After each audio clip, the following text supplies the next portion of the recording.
नमस्कार दोस्तों, मैं सक्षम कुमार स्वागत करता हूं आप सभी का इस ब्यूटीफुल से चैनल पर। तो आज हम लोग पढ़ने वाले हैं नेचर ऑफ वर्क डन। मतलब पिछली वीडियो में आप पढ़ के आ चुके हैं कि आखिर वर्क होता क्या है, मतलब वर्क के बारे में आपको मोटा मोटा पता चल चुका है। अब बचा कुचा पार्ट हम इस वीडियो में कवर करने वाले हैं। तो हेडिंग डाल लीजिए नेचर ऑफ वर्क डन। तो आखिर वर्क डन का नेचर क्या होता है? तो वर्क डन जो है 3 प्रॉपर्टी शो करता है, पॉजिटिव वर्क, नेगेटिव वर्क और जीरो वर्क।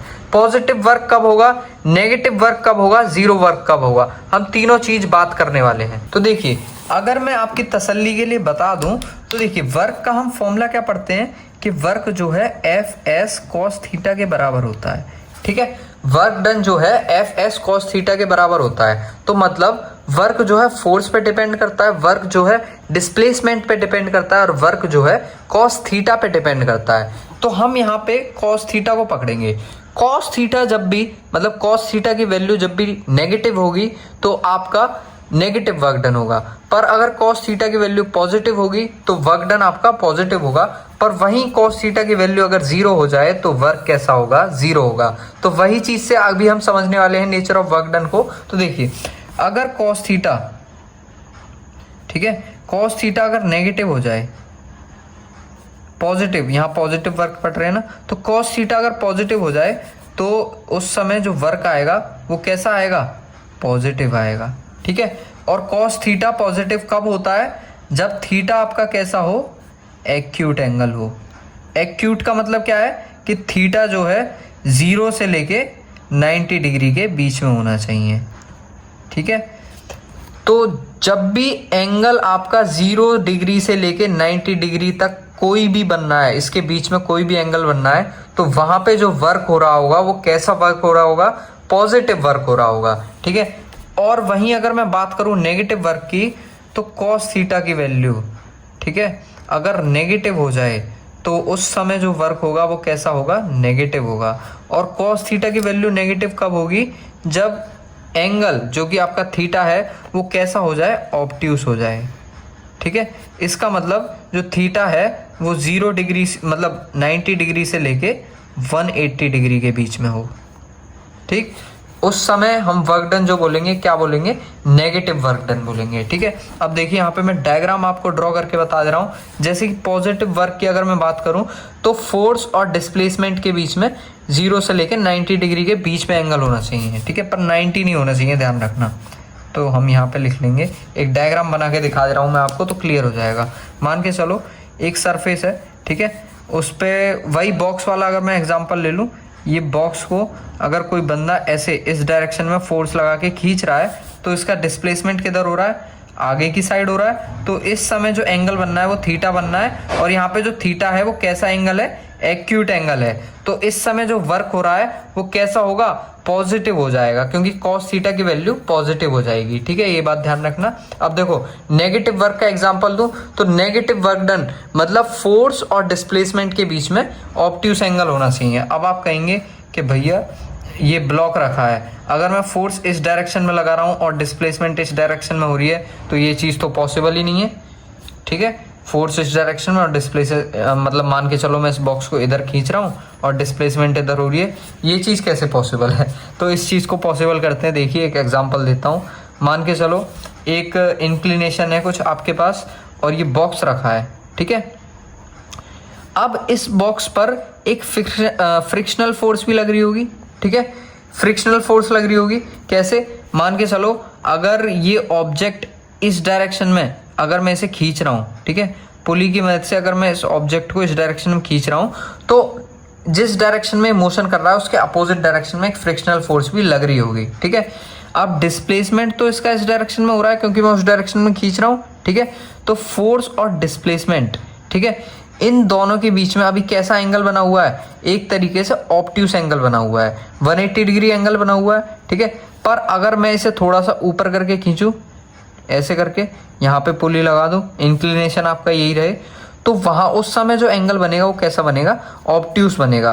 और ऑब्ट्यूस एंगल के द्वारा जो वर्क डन निकल के आता है वो कैसा निकल के आता है, नेगेटिव निकल के आता है। ये बात ध्यान रखना। अब एक एग्जांपल लेते हैं जीरो वर्क का। तो जीरो वर्क कब होगा, जब कॉस थीटा की वैल्यू क्या हो जाए, जीरो हो जाए। कॉस थीटा अगर जीरो हो जाएगा तो वर्क भी आपका क्या हो जाएगा, जीरो हो जाएगा। अब मान के चलो अगर फोर्स जीरो हो जाए तो भी वर्क जीरो हो जाएगा, डिस्प्लेसमेंट जीरो हो जाए तो भी वर्क जीरो हो जाएगा। क्यों? क्योंकि वर्क डन का जो फॉर्मूला हम लोगों ने पढ़ा है वो पढ़ा है एफ एस कॉस थीटा। इन तीनों चीजों में से अगर कोई भी एक चीज जीरो हो गई तो उस समय आपका पूरा का पूरा वर्क डन जो है वो जीरो हो जाएगा। एक एग्जांपल मान के चलो, ये ब्लॉक है, मैं इस पे ऊपर की डायरेक्शन में फोर्स लगा रहा हूं, पर इसका जो डिस्प्लेसमेंट है वो इसके 90 डिग्री मतलब इसके परपेंडिकुलर डायरेक्शन में हो रहा है, तो उस समय जो वर्क हो जाएगा वो क्या हो जाएगा, जीरो हो जाएगा। ठीक है, तो मेरे ख्याल से आपको नेचर ऑफ वर्क डन समझ आ चुका होगा। अब वर्क के कुछ इंपॉर्टेंट पॉइंट्स पढ़ते हैं हम। तो देखिए, देयर इज नो टर्म, पहला पॉइंट आपसे क्या कहता है, there is no term like instantaneous work. जैसे हम इंस्टेंटेनियस वेलोसिटी पढ़ते थे, इंस्टेंटेनियस एक्सेलरेशन पढ़ते थे, उस प्रकार से इंस्टेंटेनियस वर्क नाम की कोई भी चीज इस दुनिया में एग्जिस्ट नहीं करती।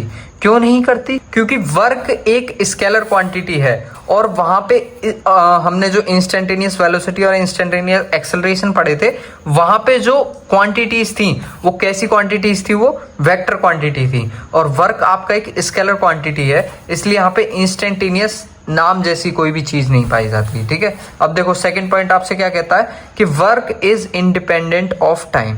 वर्क जो है समय पर डिपेंड नहीं करता, वो किस पे डिपेंड करता है, फोर्स पर और डिस्प्लेसमेंट पर। मान के चलो यही फोर्स और डिस्प्लेसमेंट आप 1 घंटे में करते हैं तो भी वर्क उतना ही होगा, अगर यही फोर्स और डिस्प्लेसमेंट आप 2 घंटे में करते हैं तो भी वर्क सेम होगा, क्योंकि वर्क जो है टाइम पर डिपेंड नहीं करता, ये इंडिपेंडेंट ऑफ टाइम है। ठीक है, तो देखिए अब हम थर्ड पॉइंट पढ़ने वाले हैं। तो थर्ड पॉइंट जो कि काफी ज्यादा इंपॉर्टेंट पॉइंट है, when several forces act work by a force for a particular displacement is independent of other forces. ठीक है, मान के चलो मैं अगर इस कैप पर फोर्स लगा रहा हूं, मैं एक इधर से फोर्स लगा रहा हूं, एक इधर से फोर्स लगा रहा हूं। ठीक है, किसी एक ऑब्जेक्ट पर मैं एक ये फोर्स लगा रहा हूँ, एक ये फोर्स लगा रहा हूँ, एक ये फोर्स लगा रहा हूँ, तो इस फोर्स के द्वारा कुछ एस डिस्प्लेसमेंट हो रही है मान के चलो। ठीक है, अब मैं जो अदर फोर्सेस लगाऊंगा ना, तो उन फोर्सेस से इस फोर्स के द्वारा जो वर्क हो रहा था उस पर कोई इफेक्ट नहीं पड़ेगा। ठीक है, उस चीज पे वो इंडिपेंडेंट रहेगा। कहने का मतलब मैं फिर से समझाता हूँ इस चीज को। मान के चलो यहाँ इस डायरेक्शन में ये थोड़ा अटपटा सा पॉइंट है, तो इसको समझने में दिक्कत हो सकती है, काफी बच्चों को होती भी है। तो मैं फिर से बता दे रहा हूँ एक बार कि अगर मैं इस ऑब्जेक्ट पर पहले से ही एक फोर्स लगा रहा हूँ, ठीक है, और उस फोर्स के द्वारा कुछ डिस्प्लेसमेंट हो रहा है, तो वहां से कुछ वर्क निकल के आ रहा है, तो वो वर्क पे कुछ भी प्रभाव नहीं पड़ेगा अगर मैं और फोर्सेस उस ऑब्जेक्ट पर लगाने लग जाऊं तो। ठीक है, तो ये पॉइंट यहाँ पे ये चीज क्लियर करता है, इंपॉर्टेंट पॉइंट है, याद रखना। अब देखो फोर्थ पॉइंट आपसे क्या बोलता है कि displacement depends on frame of reference, so work done by a force is frame reference frame dependent. कहने का मतलब ये है कि मान के चलो अगर आप किसी ट्रेन में जा रहे हो, ठीक है, ट्रेन में जा रहे हो और आपके सीट के बगल में एक बंदा बैठा है, ठीक है, आपके बगल में एक बंदा बैठा है, आपकी सीट पर बैठा है। अब देखो आपके लिए उसका डिस्प्लेसमेंट क्या होगा, 0 होगा, क्योंकि आपके बगल में ही तो बैठा है, हिलडुल तो नहीं रहा है कहीं, तो इसलिए उसका डिस्प्लेसमेंट 0 होगा। वहीं अगर बाहर से कोई बंदा देख रहा है तो उसके लिए उसका कुछ डिस्प्लेसमेंट हो रहा होगा। ट्रेन के बाहर से अगर कोई बंदा उसे स्पेक्टेट कर रहा है तो उस बंदे का कुछ ना कुछ डिस्प्लेसमेंट हो रहा होगा। अगर डिस्प्लेसमेंट हो रहा होगा तो इसका मतलब उधर कुछ ना कुछ वर्क भी हो रहा होगा। ठीक है, और वहीं आप उसके बगल में बैठे हो, क्योंकि डिस्प्लेसमेंट 0 है इसलिए आपके लिए उस बंदे का जो वर्क है वो भी क्या होगा, 0 होगा। ये पॉइंट यहाँ पे ये चीज क्लियर करता है। अब यहाँ पे लास्ट पॉइंट देख लीजिए जो कि 5th पॉइंट है कि थीटा अगर 0 डिग्री होगा तो आपका मैक्सिमम वर्क होगा, वो भी पॉजिटिव डायरेक्शन में, मतलब पॉजिटिव मैक्सिमम वर्क होगा। ठीक है, कैसे, मान के चलिए फोर्स का वर्क का फॉर्मूला क्या पढ़ते हैं हम, एफ एस कॉस थीटा। अगर cos 0 कर दें तो cos 0 की वैल्यू मैक्सिमम कितनी, मतलब मैक्सिमम होती है, जो कि किसके बराबर होती है, 1 के बराबर होती है।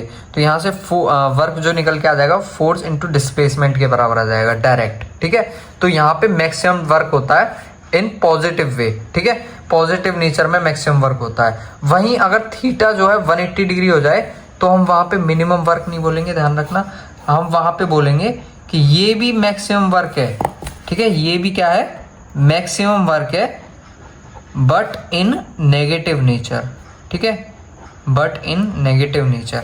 ठीक है, ये भी मैक्सिमम वर्क है पर इन नेगेटिव नेचर में मैक्सिमम वर्क है। क्यों? क्योंकि cos 180 डिग्री की वैल्यू क्या पढ़ते हैं हम? -1 पढ़ते हैं, और क्योंकि cos 180 -1 है इसलिए जो वर्क निकल के आ जाएगा वो -fs के बराबर आ जाएगा। अब भी वर्क मैक्सिमम है, पर मैक्सिमम किस नेचर में?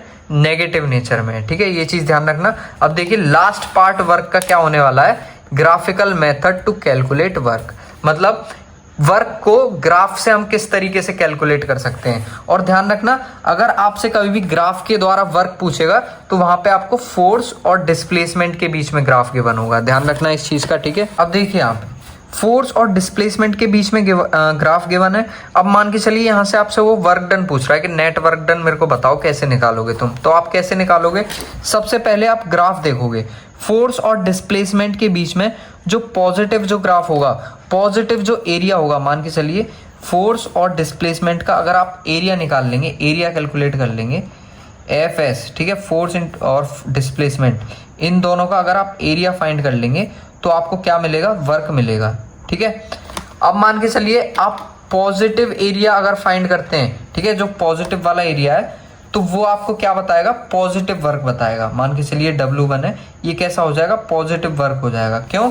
क्योंकि यहाँ पे जो एरिया निकल के आएगा वो भी कैसा निकल के आएगा? पॉजिटिव निकल के आएगा। ठीक है, मतलब अगर डिस्प्लेसमेंट के ऊपर वाला अगर ग्राफ देखोगे तो वहां पे वर्क जो है पॉजिटिव आएगा। अगर डिस्प्लेसमेंट का नीचे वाला मतलब कि फोर्थ क्वाड्रेंट में अगर आप ग्राफ को देखोगे तो वो जो ग्राफ जो है नेगेटिव निकल के आएगा। यहाँ पे जो वर्क हो जाएगा W2 वो कैसा हो जाएगा? नेगेटिव हो जाएगा। ठीक है, अगर नेगेटिव डायरेक्शन में स्लोप है तो वर्क नेगेटिव, अगर पॉजिटिव डायरेक्शन में स्लोप है तो वर्क पॉजिटिव। तो अगर मैं यहाँ पे वर्क कैलकुलेट करना चाहूँ, नेट वर्क डन, तो वो किसके बराबर आ जाएगा बताओ?